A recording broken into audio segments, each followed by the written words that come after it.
social media is just one of those things where it has its positives and it has its negatives. And a lot of people talk about the positives, especially with wrestling, with selling and keeping in touch with wrestlers, or uh, selling website, their stuff, sponsorships and all of that stuff. But then also people talk about the negativity. They branch like the negativity with toxicity and stuff like that, and being toxic and cancel culture and stuff like that. A lot of people talk about these kind of things. I'm Chris Classic. Welcome to the Take It Home podcast, car vlog.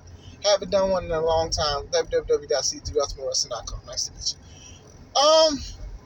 But let's just talk about like accountability for a minute, right?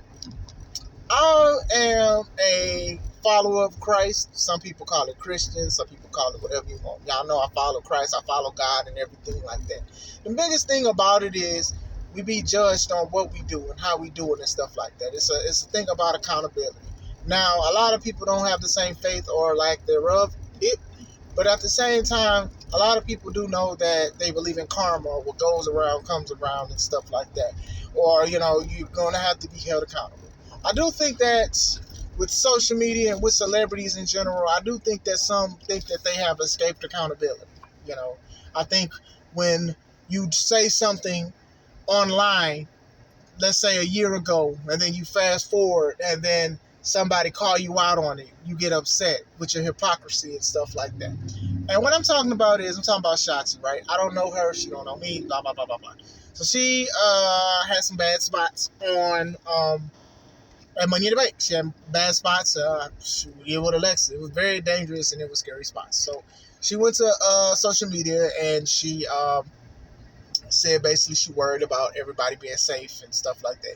Rightfully so. As a performer myself, that's like a main thing to do, is to make sure everybody is safe and okay. You don't want to hurt nobody and stuff like that. So I've heard they've sent heinous and disrespectful things to her in her inbox. That's not something I endorse.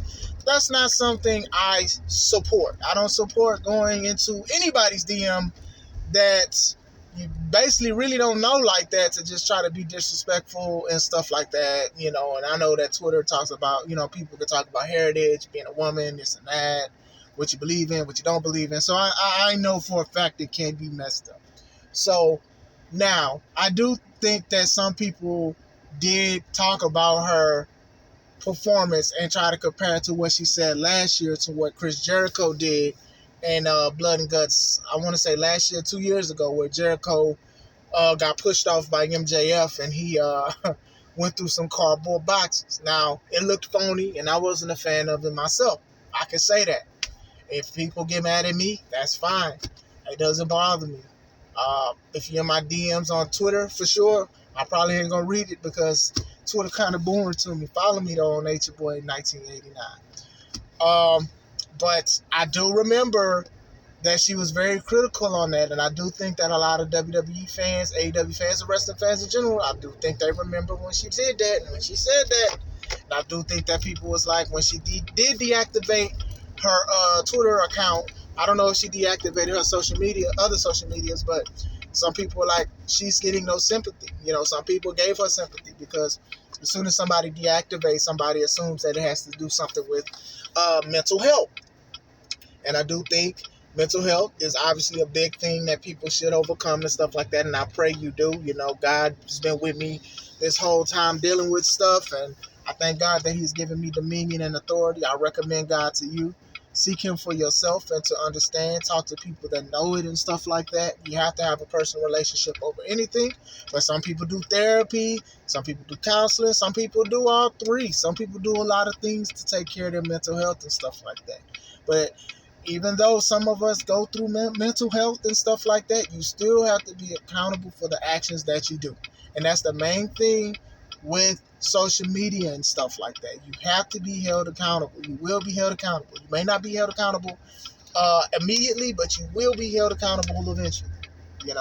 Some people do remember what Shotzi said. Some people remember what a lot of these wrestlers say on social media and stuff like that. And some people collect receipts. It's just the way of the world. Some people probably got receipts on me. You got, it's the truth.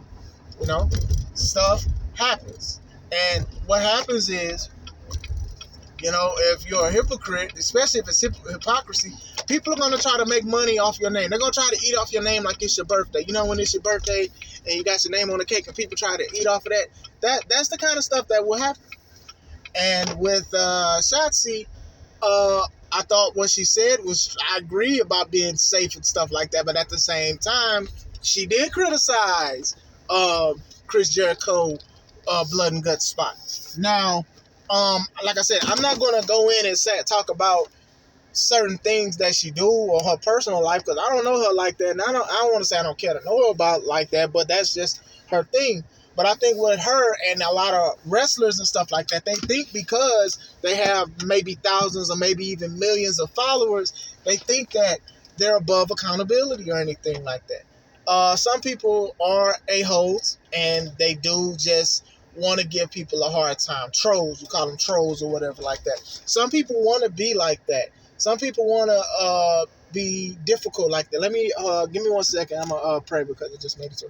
Father God, thank you for blessing me with a safe trip to work. Please bless my soul to the spirit. Does not pray for a safe day. Sorry about that. I can't put God on hold because he's been so good to me.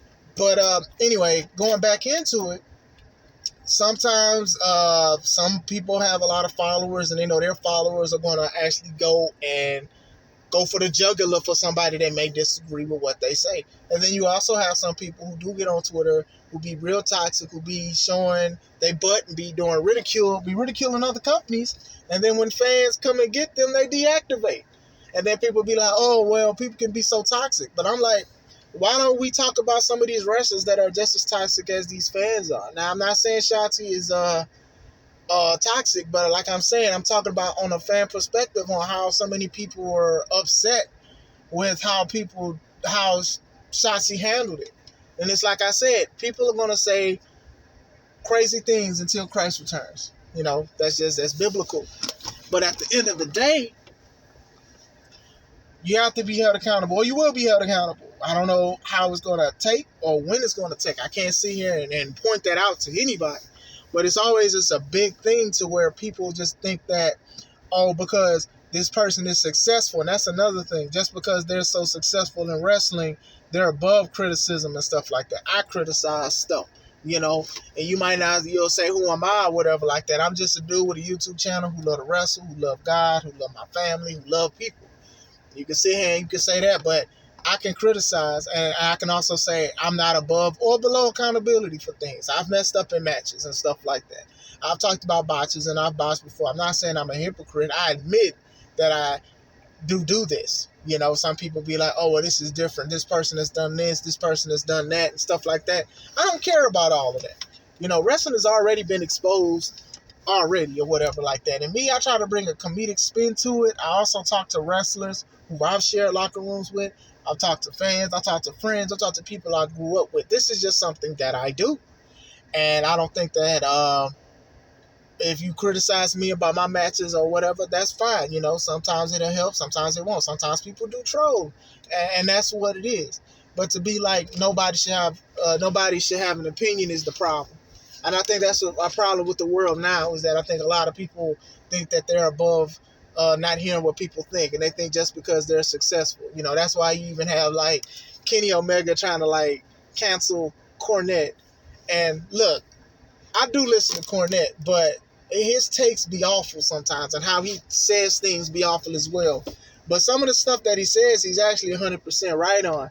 So even for Kenny to, like, get on social media and say he's backed himself into a corner, knowing that this man has been doing this for years before he even had a podcast, to me is laughable. Because Kenny also be critical on certain people and making jokes and stuff and saying things and mimic stuff. And then all of a sudden, now you worried about Cornette. And this is the thing. According to Cornette, Tony was actually trying to sign him to AEW. So what does that say? For you, if you're working for a company, for a guy that actually was going to bring the guy who you said was going to back into a corner. You know, I can go all day about this. But I just wanted to talk about it. I got to find a decent title for it. I hope you guys have a wonderful afternoon. I'm about to clock in soon. Have a blessed day, y'all. This is Chris Classic. Let's take it home.